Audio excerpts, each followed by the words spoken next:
I never thought I'd be the bad guy in my own love story, but here I am. Single at 32, with even broke guys ghosting me after the first date. And the worst part? I can trace it all back to me running my mouth about my husband when he needed me most. Yeah, I know how that sounds. Let me explain. I'm Kira, and 6 months ago I had what most people would call a decent life. Not Instagram perfect, but comfortable. Jerry, my husband of 6 years, was making really good money as a welder, like actual grown up money that let us have our little starter home and two decent cars. Meanwhile, I was grinding it out as a manager at Target, which honestly sounds more impressive than it is. Try dealing with Karen after Karen while corporate breathes down your neck about guest satisfaction scores. Jerry and I weren't living large, but we had our routines. Friday night takeout, weekend cookouts with our best friends Mike and Brittany, the occasional splurge at the outlets. Jerry's welder money meant I could buy the good shampoo and get my nails done regularly, even though my Target paycheck mostly went to keeping my work wardrobe, leadership appropriate, and covering my car payment. Looking back, I guess I took it all for granted. Jerry would come home tired, covered in metal dust or whatever, but he'd still help with dinner or grab us groceries. I used to joke that he was my sugar daddy, even though he hated that. Kira, we're a team, he'd say. Funny how I miss hearing that now. Everything changed 3 months ago. Jerry was at work doing whatever welders do. I never really paid attention when he talked about his job, to be honest. All I know is something went wrong with the support beam or whatever. And next thing I know, I'm getting a call that he's in the ER with a crushed vertebrae.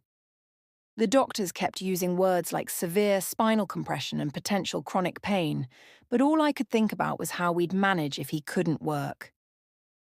The first few weeks weren't so bad. I played nurse, helped Jerry with his meds, even took some time off work to drive him to appointments. But then the workers' comp got delayed. Something about paperwork and investigations. Our savings started bleeding out to medical bills, and suddenly my target manager's salary wasn't feeling so optional anymore. That's when I started noticing things. How Jerry would wince every time he moved but insist on trying to unload the dishwasher. How our Friday takeout turned into meat cooking because we had to watch our spending. How my perfect little life was slipping away because my husband couldn't just get better already. I started venting to Brittany during our weekly coffee dates. Just little comments at first, like how Jerry was taking forever to heal, or how I was tired of hearing him groan every time he moved. I didn't think it was a big deal, just friends talking, right?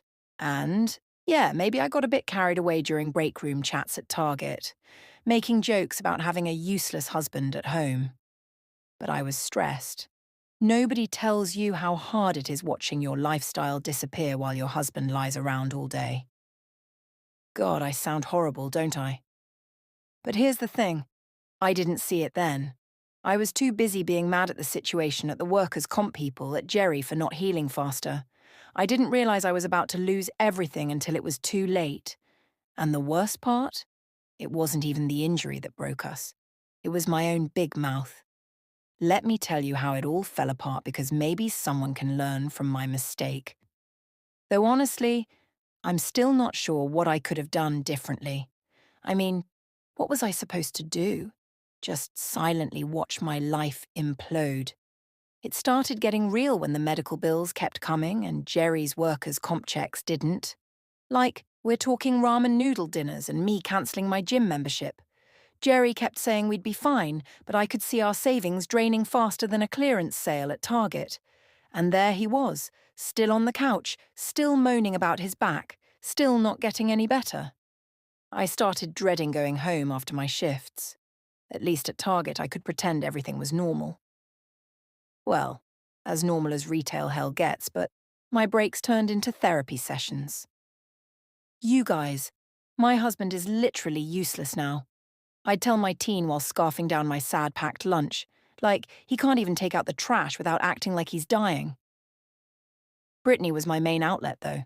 We'd meet for coffee and I'd just unload everything. How Jerry was taking forever with physical therapy, how he'd get all quiet and mopey when I mentioned bills, how I was basically married to a couch potato now. She'd give me these looks sometimes, like she wanted to say something, but she'd just sip her latte and let me vent. The thing is, I wasn't trying to be mean. I was just frustrated. You try watching your husband shuffle around like an 80-year-old while your credit card bills pile up. And yeah, maybe I went too far sometimes, like when I told everyone at Brittany's cookout how Jerry was basically retired at 34. Or when I joked to my mum that I should have married someone with better insurance. I didn't think Jerry could hear me when I was on the phone in our bedroom, telling my sister how pathetic it was watching him try to do basic things. I mean, he was in the living room with the TV on. But apparently, sound carries better than I thought, because later I caught him just staring at me with this look I'd never seen before. But here's what really gets me. Everyone started acting like I was the bad guy. Like, hello? I was the one working doubles to keep us afloat, while Jerry did his physical therapy homework wrong half the time because he forgot the proper form. I was the one dealing with bill collectors and insurance people and trying to keep our life from completely falling apart. Brittany started getting weird about our coffee dates. She'd make excuses about being busy or having to help Mike with something. I figured she was just tired of hearing me complain, but oh boy, was I wrong. Turns out she had a lot more to do with what happened next than I realised. I was having a particularly rough day at Target. Some guy had screamed at me about expired coupons for like 20 minutes when Mike showed up at our house. I was still at work, but Jerry told me later how it went down. Mike came by just to check on him, which was weird because Mike usually only came over when I invited both him and Brittany for dinner. Jerry said Mike seemed off, like he was carrying some heavy news. They did that guy thing where they pretend to watch TV while having serious talks. After some awkward small talk about football, Mike finally dropped the bomb. He told Jerry everything. All my venting to Brittany, my break room rants at Target, even some Facebook posts I'd made about supporting a grown man. I guess I should have known better than to trust Brittany. She'd been telling Mike everything, and apparently they'd been concerned about how I was handling things. Like they had any right to judge me. They weren't the ones watching their whole life fall apart. When I got home that night, Jerry was just sitting there in the dark, one lamp on, looking like someone had died. I knew something was wrong because he'd actually dragged himself to sit at the kitchen table instead of his usual spot on the couch. He didn't even look up when I walked in. "Were you ever going to tell me how you really felt?" he asked, and my stomach just dropped. His voice had this edge I'd never heard before. Or were you just going to keep telling everyone else what a burden I am? I tried to play it off, said Mike was exaggerating that he didn't understand the context. But Jerry just pulled out his phone and showed me screenshots Brittany had sent him of my Facebook posts. There they were, all my little jokes about having a useless husband, about being the only functioning adult in our marriage, about how some people would rather lay around than work. Looking at them all together like that, I guess they seemed pretty bad. But come on, everyone vents on social media. And those posts were from my worst days, when the bills were piling up and Jerry would spend hours just lying there with his heating pad while I ran myself ragged at work. "I've been killing myself trying to get better," Jerry said, and I could see him wincing as he shifted in his chair. "Do you know how hard it is doing physical therapy when every movement feels like fire? And all this time you've been—" He couldn't even finish the sentence. That's when I realized maybe I'd messed up bigger than I thought. I did what anyone would do, tried to fix it fast. I reached out to help him get more comfortable, but he jerked away like my touch burned him. That hurt. After all these months of helping him move around, getting his meds, driving him to appointments, now he wouldn't even let me touch him. "Don't," he said, still not looking at me. "Just don't pretend you care now. Not after I've read what you really think about me. Babe, come on." I tried to sound caring but firm. "You're taking this way too seriously. Everyone needs to vent sometimes. And you have to admit this situation has been hard on both of us." That's when he finally looked at me. And honestly, I wished he hadn't. His eyes had this emptiness, like he was looking at a stranger. Hard on both of us? His voice was so quiet it scared me. I lost my job. I can barely walk some days. The doctors don't know if I'll ever be able to weld again. And while I'm lying there feeling like a failure because I can't provide for my family anymore, my wife is out there telling everyone what a worthless piece of garbage I am. I never said garbage. I started crying, like ugly crying. You're twisting everything. I was just frustrated and scared. And what? He cut me off. And that gives you the right to humiliate me, to make jokes about my injury, to tell all our friends I'm lazy while I'm doing everything I can to recover. I tried a different approach. If you just let me explain. Explain what, Kira? Explain how you told Brittany I was milking it when you found me crying in the bathroom after physical therapy. Explain how you complained to your whole target team about having to support a grown man when the workers' comp was delayed. Explain the Facebook post about how some people would rather play injured than work. Each example hit like a slap. I hadn't realized he knew so many specifics. Stupid Brittany and her big mouth. Fine, I snapped, my tears turning angry. You want the truth? Yes, I'm frustrated. Yes, I complain because this isn't what I signed up for. I'm drowning here, Jerry, working overtime at a job I hate, coming home to medical bills and a husband who what? His voice was deadly quiet again. A husband who got injured trying to provide for us, who pushes through pain every single day trying to get better, who apparently can't even trust his own wife to have his back. That's when I made my big mistake. I thought I could shock him into backing down, make him see how serious this was. Maybe we should just get divorced then, I shouted, standing up so fast my chair scraped against the floor. Since I'm such a terrible wife and you're so miserable with me, I expected him to panic, to backpedal, to realize he was about to lose me. Instead, he just sat there, nodding slowly, like something finally made sense. You know what? He said, his voice eerily calm. Maybe we should. My stomach dropped. This wasn't how it was supposed to go. What? I've spent months thinking I was the problem, he continued, grimacing as he shifted in his chair. Feeling guilty because I couldn't work, because you had to pick up extra shifts, because our savings were draining, but now I see the real problem. Jerry, wait. I started backpedaling fast.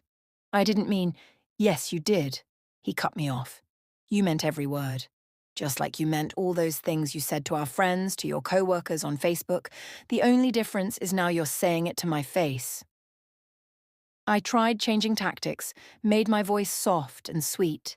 Baby, we're both just stressed. We can work through this. I'll do better, I promise. I'll stop complaining. You'll what? He actually laughed, but it wasn't a happy sound.